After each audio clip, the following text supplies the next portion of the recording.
Olá, pessoal. Hoje o tema da nossa aula será negociação, formalização e contrato. Bom, antes de falarmos estritamente sobre o contrato, é bom entender que dentro de um processo de negociação, a gente tem várias iniciativas muito em prol de conseguir bom êxito naquela negociação.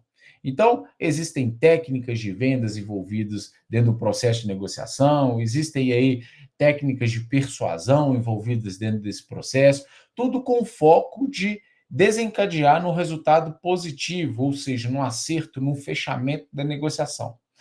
Mas um ponto crucial para se pensar na negociação é como que essa negociação será formalizada. Essa formalização não só para proteger a empresa, mas também para proteger o cliente. Isso quando a gente está falando de uma negociação comercial. Mas podemos também falar de uma negociação, por exemplo, de contrato de trabalho. Então, às vezes, você tem lá um amigo que você gostaria que trabalhasse na sua equipe, e aí você conversa com ele, demonstrou interessado, e aí vocês avançam nesse processo de negociação, está tudo certo, mas qual é o instrumento que vai, de fato, formalizar toda essa negociação de contrato de trabalho? Qual é o cargo que essa pessoa vai, de certa forma, ocupar? Quais são as atividades que essa pessoa vai executar dentro daquele ambiente de trabalho? Então, todos esses elementos, eles precisam estar formalizados. E quando você tem um bom contrato de trabalho, você, obviamente, detalha cada elemento para que não fique nenhum tipo de dúvida em relação a essa negociação. E temos também, por exemplo, uma forma de negociação é quando você deseja, por exemplo, abrir uma empresa e está buscando um sócio, e aí, de repente, você encontra um amigo que esteja disposto a encarar, iniciar essa sociedade, e às vezes as conversas vão avançando e fala: não, ótimo, mas só que eu tenho um problema, eu não estou com capital agora para investir na empresa, eu teria só minha força de trabalho. E aí o outra parte fala: não, não se preocupe com isso, porque eu entro com o capital, você entra com a força de trabalho, e aí a gente avança aí no desenvolvimento desse negócio. Ok, fizeram ali uma negociação, entraram no acordo, mas como será formalizado esse acordo? Por exemplo, no caso de um lucro da empresa, como que isso será dividido? Vai ser 50%, 50%, 50% para quem entrou com capital, 50% para quem está entregando a força de trabalho? Vai ter algum tipo de diferenciação? Neste caso, por exemplo, existe um instrumento fundamental para isso, que é o contrato, né? Contrato social, para estabelecer exatamente quais são as cotas, quais são os deveres e as obrigações de cada sócio. Então, observe que a negociação ela pode fluir muito bem, mas se não tiver um instrumento legal que protejam as partes, essa negociação ela pode gerar algum tipo de transtorno, justamente por não possuir esse instrumento que protejam essas partes, que as partes estejam de acordo. Então, se a gente for pensar numa negociação empresa e cliente, às vezes a euforia de acertar uma negociação, de conseguir um bom êxito nessa negociação, ela de certa forma prejudica e faz às vezes do vendedor, do colaborador que está atendendo aquele cliente, negligenciar quanto à formalização dessa negociação. E isso é um ponto crítico, porque se você negligencia, você deixa muito aberto, às vezes até mesmo para o cliente recorrer a elementos que nem estavam dentro do processo de negociação, mas ele entende que aquilo fazia parte daquele produto, daquele serviço qual ele esteja adquirindo, qual ele esteja contratando. Então, é muito relevante que a empresa ela tenha essa consciência de que a formalização, o contrato estabelecido, seja na prestação de um serviço, seja na venda de um bem, de um produto específico, precisa ser muito bem redigido esse contrato, muito bem esclarecido, para que haja essa proteção para as partes que estão ali nesse processo de negociação. Pois bem, e aí a gente faz um comparativo em relação a acordos verbais e contrato formal. Então, se a gente for pensar no aspecto relacionado à segurança, o acordo verbal, ele é frágil, ele depende da confiança. Então, eu confio naquela empresa, eu confio naquele vendedor, eu confio na pessoa que estava negociando, mas isso tem uma fragilidade no que diz respeito à segurança. Por quê? Porque você não tem, às vezes, elementos palpáveis, né? Um contrato celebrado, assinado com os de acordos necessários para que aquilo fosse cumprido. E já no contrato formal, a segurança ela é muito mais alta, amparada legalmente. Então, existe uma legislação específica que foi recorrida, que aquele contrato, ele, de certa forma, ele contempla o que prevê essa legislação. Então, observem que quando se tem esse contrato formal, essa proteção ela é muito maior para as partes que estão negociando.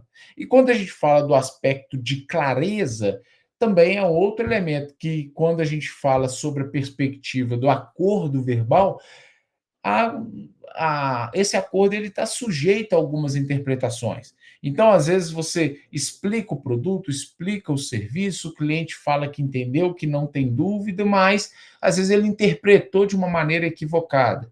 Já quando você tem um contrato formal detalhado, específico, se o cliente vier a, de certa forma, desvirtuar aquilo que foi conversado, você tem um contrato, de certa forma, para proteger e para respaldar.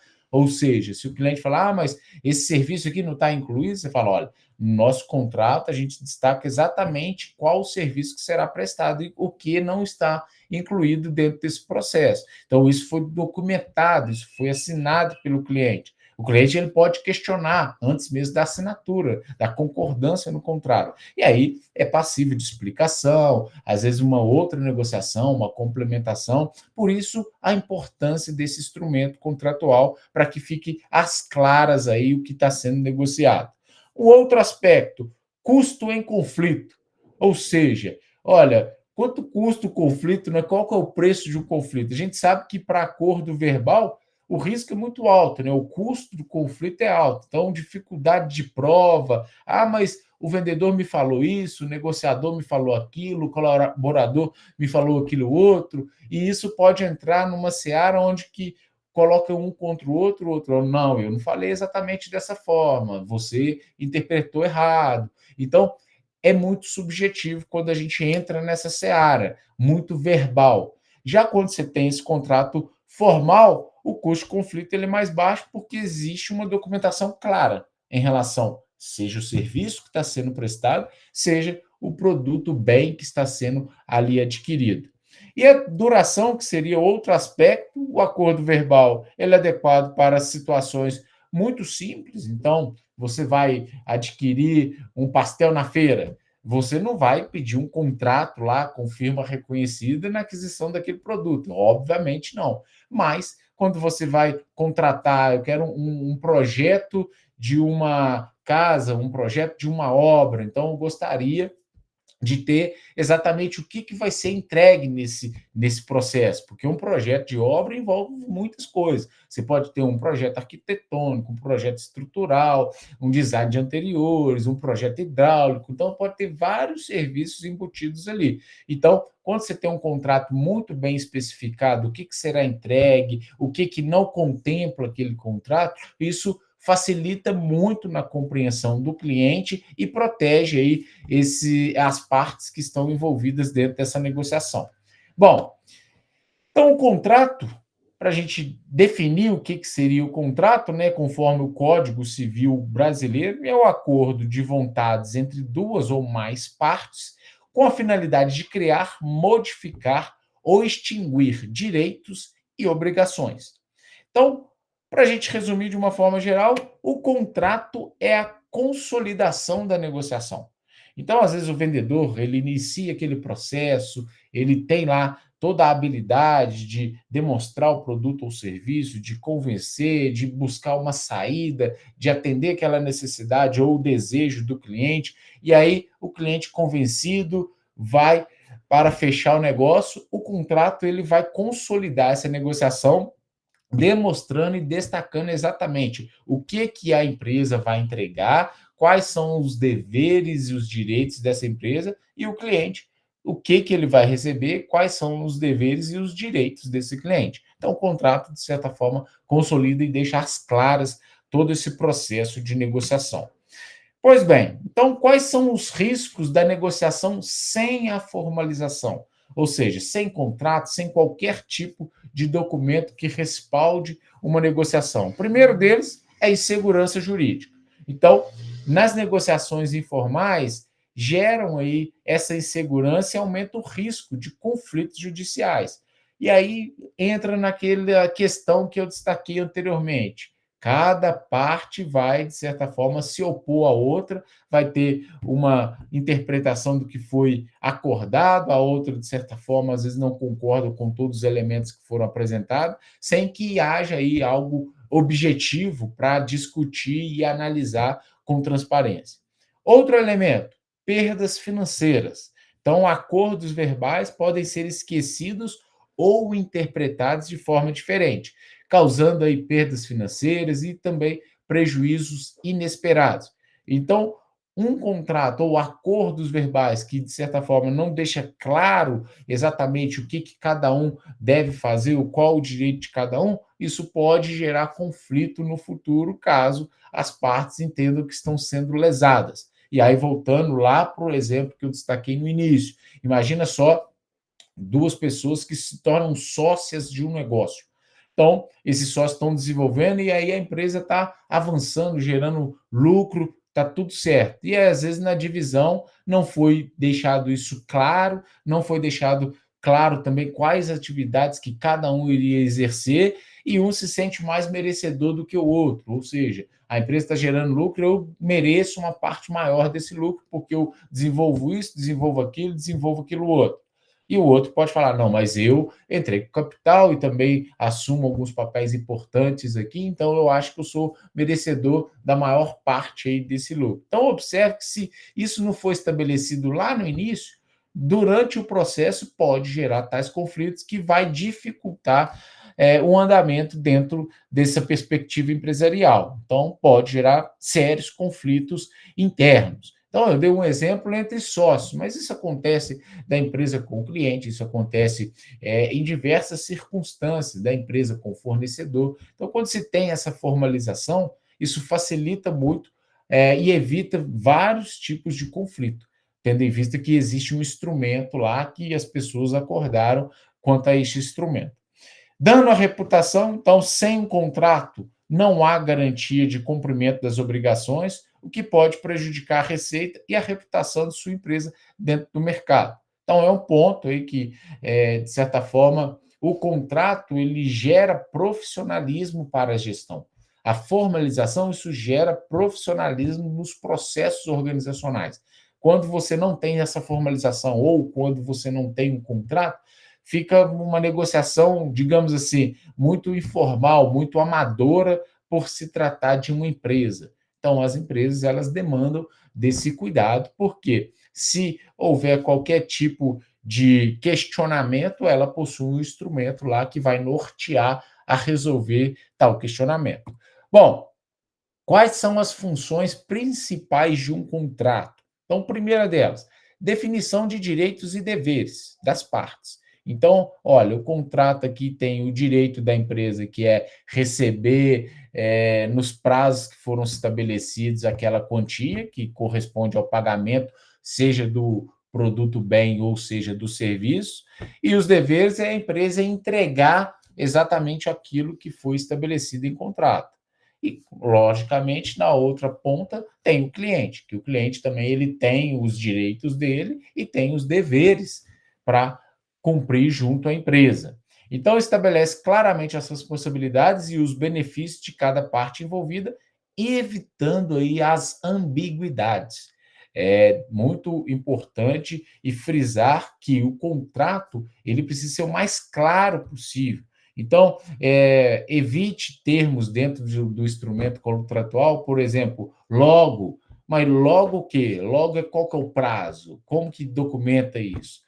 A maior parte, mas é quanto? A maior parte pode ser partes muito distintas. Então, mas a maior parte quanto? A maior parte ela pode ser 99%, como pode ser 51%. Então, a maior parte quanto? Então, tentar ser muito claro, muito objetivo dentro dessa definição aí do contrato, do instrumento formal aí que for utilizado por parte da empresa. Minimização dos riscos, né? Então, prevê prazos, garantias, penalidades e outras condições para mitigar as incertezas e proteger os interesses das partes.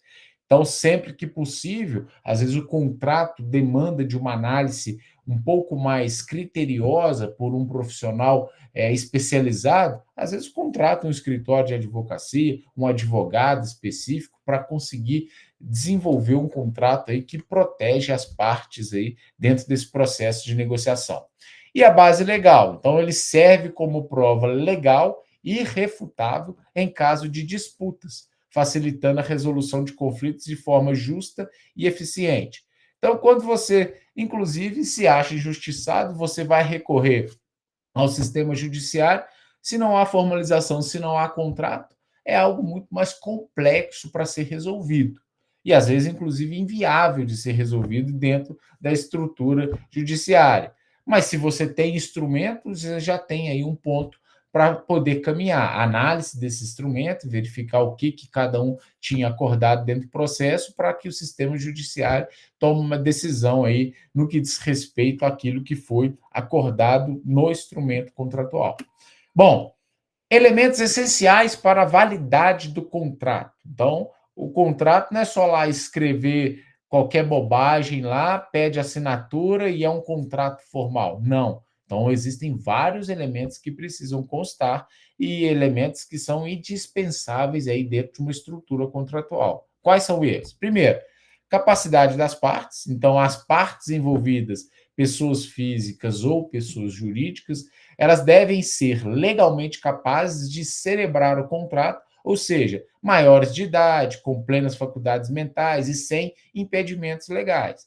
Então, eu não vou celebrar um contrato de compra e venda de um imóvel que a pessoa que está assinando o contrato comigo, ela não é detentora daquele imóvel. Então, não faz sentido eu celebrar um contrato. Então, a pessoa ela tem competência para negociar aquele imóvel? Ela é titular ou ela tem uma procuração, ela tem algum outro instrumento que compete essa pessoa a estar fazendo esse processo de negociação? É um exemplo. Então, essa pessoa tem que ter essa capacidade. Ela tem competência para tal? Ou ainda, estou fazendo um contrato com um menor de idade, que às vezes ele não pode ser responsável para aquele tipo de contrato.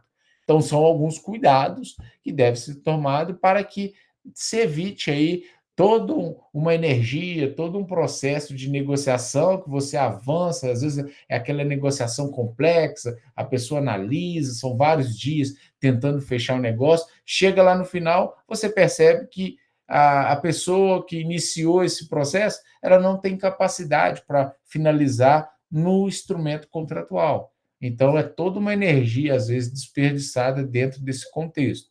O outro ponto, o objeto lícito e possível.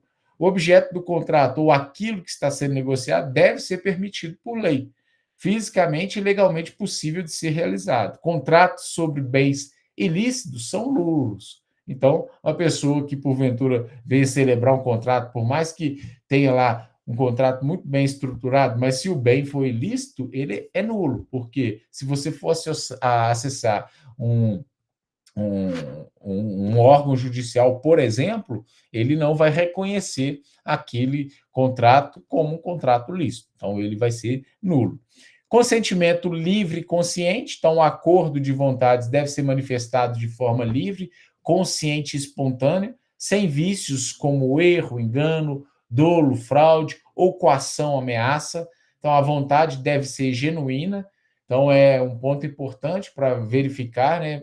A gente sabe que já aconteceu vários escândalos aí de aposentados que às vezes vai até uma agência bancária junto ao acompanhante e ele é forçado a assinar um determinado tipo de contrato. Então, isso não é legalmente considerados dentro do que diz respeito à validade do contrato. Então, às vezes, a pessoa não age aí, dentro das suas plenas habilidades, né? Então, não foi do consentimento livre das pessoas. Então, é importante considerar esse aspecto. E outro elemento é a forma prescrita ou não proibida por lei. Então, a lei pode exigir uma forma específica para certos contratos. Por exemplo, venda de imóvel, você tem que ter escritura pública. Se não houver exigência, qualquer forma pode ser válida, mas a escrita é sempre mais segura para fins comprobatórios. Então, sempre é importante ter um contrato, por mais que não exija lá o registro no cartório, mas você tem lá um instrumento contratual que é válido, que você tem lá a testemunha que assinou, que comprova que as duas pessoas estavam de acordo quando fez a assinatura daquele ato. Bom, negociações em que o contrato é fundamental. Primeiro deles, compra e venda de imóveis. Então, é essencial para formalizar a transferência de propriedade, valores, prazos e condições de pagamento, protegendo tanto o comprador como o vendedor de futuras surpresas. Então, um exemplo, o contrato lá do imóvel está muito estabelecido, preço, forma de pagamento, localização do imóvel. Então, pode, inclusive, ter uma cláusula lá de vícios ocultos. Às vezes, o dono do imóvel sabe que aquela área não vai ser possível construir, ou sabe que tem algum tipo de impedimento, mas aquilo não é evidenciado. Você vai lá, olha o imóvel e você não percebe aquilo. Então, você pode ter uma cláusula contratual vício oculto. Alguma coisa que, de certa forma, no processo de negociação não foi explicitado, mas depois que você fez o negócio, celebrou o contrato, percebeu que aquilo havia algum tipo de comprometimento e que o anterior dono já tinha consciência de tal fato. Então, esse é um vício oculto, isso pode ser passível de nulidade daquele contrato. Então, é muito importante entender as cláusulas, o que protege cada elemento. Contrato de trabalho, então, define as funções, salários, carga horária, benefícios e direitos do empregado, além dos deveres do empregador, conforme a legislação trabalhista. Então, contrato de trabalho também é importante, a gente sabe que tem aí o Ministério do Trabalho, tem uma grande demanda, às vezes, por desacordos dentro da atividade laboral, né? Então, alguns colaboradores, às vezes, podem, olha, fiquei 10 anos trabalhando numa empresa, mas era desvio de função, eu fazia várias atividades que não eram atividades contratuais, ou seja, não eram atividades estabelecidas no contrato de trabalho, ou não eram atividades daquela função ao qual aquele profissional ocupava. Então, isso pode ser depois, inclusive, questionado juridicamente como um elemento aí que, de certa forma, não foi cumprido dentro desse processo de contratação. E parcerias comerciais, que são as parcerias que são feitas, né, desenvolvidas, que evitam conflitos futuros ao definir as responsabilidades, divisão de lucros, deveres, prazos e condições para o sucesso da colaboração entre empresas e também entre os indivíduos. Então, é importante destacar que tais elementos aí que o contrato são fundamentais, esses elementos aí são pontos aí cruciais aí para ter uma documentação formal. Bom, formas de formalizar a negociação. Então, o primeiro delas, o contrato escrito. Então, a forma mais comum e segura. Então, o documento ele deve ser assinado por todas as partes e a presença de duas testemunhas. Isso traz maior validade jurídica, em alguns casos, inclusive reconhecimento de firma em cartório. Então, quando trata-se de negócios mais complexos, isso é exigido. Então, é importante destacar. O registro em cartório, então, para contratos que envolvem bens imóveis, veículos, ou que servem como garantia, hipoteca, o registro em cartório é essencial para dar publicidade e validade perante a terceiros, né? Então, você deixa isso registrado, documentado. Isso é para todo tipo de negociação? Não. Então, para esses casos específicos que foram destacados como exemplo, imóveis, veículos, hipoteca, dentre outros, você tem que ter esse registro, essa escritura pública para estar documentado. Em outras negociações mais simples, um contrato bem escrito, bem elaborado, não há essa exigência de registro em cartório. Documentos complementares, então, utilização de aditivo contratual para alterações, termos de confidencialidade para proteger informações sensíveis, procurações para representar terceiros, tudo isso faz parte desse processo de formalização de uma negociação. Então, estou negociando algo, mas eu não consigo estar em loco. Eu posso celebrar lá, fazer uma procuração, determinando que um terceiro me represente dentro daquele processo. E essa procuração fica determinado que ele vai representar somente para aquela finalidade. Formalização eletrônica, que com a tecnologia isso auxiliou e facilitou muito. Então, com a evolução da tecnologia, contratos digitais, com certificação digital, CNPJ, CPF, ou também as assinaturas eletrônicas, gov.br, com validade jurídica, ganharam força, agilizando o processo e garantindo aí a autenticidade. Bom, os benefícios da formalização para negócios e relações contratuais, né? Segurança jurídica, então vocês têm aí essa segurança, caso necessite de um acionamento judicial, você tem esse instrumento que pode nortear decisões relacionadas àquela negociação, então protege investimentos e evita prejuízos, assegurando que os direitos e deveres sejam cumpridos conforme acordado, além da credibilidade. Então, você fechou uma negociação, você tem um contrato, celebrou aquilo, isso traz muito mais credibilidade que a empresa vai honrar com o que foi comprometido e também o cliente vai honrar com aquilo que foi determinado como dever do cliente. Fortalecimento da confiança, a clareza nas regras facilita parcerias duradouras e transparentes, promovendo um ambiente de negócio mais saudável. Volto a dizer, um ambiente profissional. Fica muito claro o que cada um ali tem maior interesse, tem de obrigação e tem de deveres aí dentro desse processo, além dos direitos. Redução de custos, então diminui os gastos com litígios e processos judiciais, já que o contrato serve como guia para a resolução dos problemas. Ah, vou acionar a justiça porque estou sentindo injustiçado. Mas de fato o contrato demonstra isso? Senão, você vai acionar a justiça, mas é causa perdida, porque o contrato está muito claro que aquilo não era um direito, aquilo não foi, de certa forma, celebrado no contrato, aquilo não contempla o contrato que foi assinado. Então, observe que isso pode evitar esses prejuízos de processos judiciais. E também maior agilidade, permite uma resolução mais rápida de quaisquer problemas ou desentendimento, minimizando interrupções nas operações. Estou questionando um ponto lá do serviço que foi contratado. Um exemplo, você contrata lá um arquiteto para fazer o projeto da sua casa.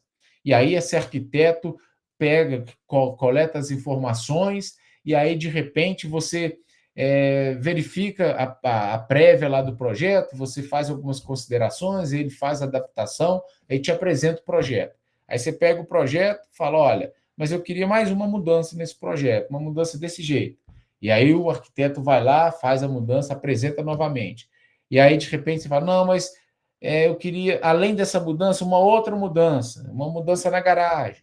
E aí o arquiteto vai lá, realiza a mudança, apresenta novamente. Às vezes você tem clientes muito indecisos, e aí o cliente está pedindo revisão, revisão em cima de revisão. Então, imagina a cabeça do arquiteto. A todo momento que ele vai apresentar, tem uma revisão a ser feita. Então, às vezes, você estabelece isso em contrato. Olha, eu vou coletar as informações, vou incorporar tudo isso dentro do escopo do projeto, te apresentar o projeto, e dentro dessa apresentação, você tem direito a 3 revisões. Então, a primeira revisão, você analisa vários aspectos que tem que ter mudança, tudo.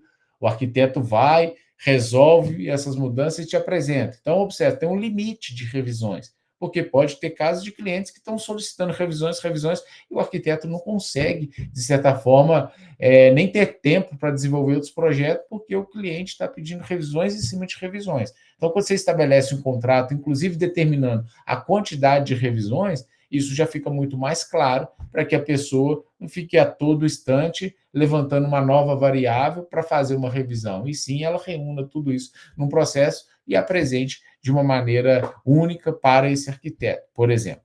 Bom, então, para a gente avançar aí dentro desse contexto e fechar sobre a importância da formalização e do contrato, por exemplo, como um instrumento, a formalização ela é um processo que possibilita o crescimento com credibilidade e também segurança dentro do negócio.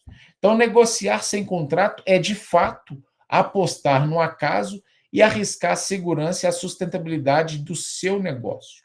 Às vezes, quando o negócio é muito pequeno, com clientes conhecidos já, a informalidade pode até funcionar, pode até ser mais ágil, mas ela não traz a segurança devida. E a empresa que deseja crescer, ela precisa ter um nível de profissionalismo maior, um nível de segurança maior. Por isso, a formalização e o contrato são essenciais. Então, a formalização não é uma burocracia, mas sim um investimento estratégico que oferece clareza, proteção e também estabilidade. Estabilidade e proteção para ambas as partes. E ainda, a formalização é a base para relações comerciais sólidas, transparentes e lucrativas, permitindo que você e seus parceiros cresçam com segurança e previsibilidade no dinâmico mundo dos negócios. Então, lembrando, pessoal, quando se trata de negociação, a negociação ela inicia, às vezes, de uma forma, de um modo informal, sem nenhum tipo de instrumento, sem nenhum tipo de documento para você avançar, compreender, fazer um diagnóstico do que o cliente precisa, do que ele necessita. Mas para você finalizar essa negociação, o contrato, a formalização é um objeto necessário para proteger as partes envolvidas dentro desse processo, ok? Então, agradeço a todos pela atenção.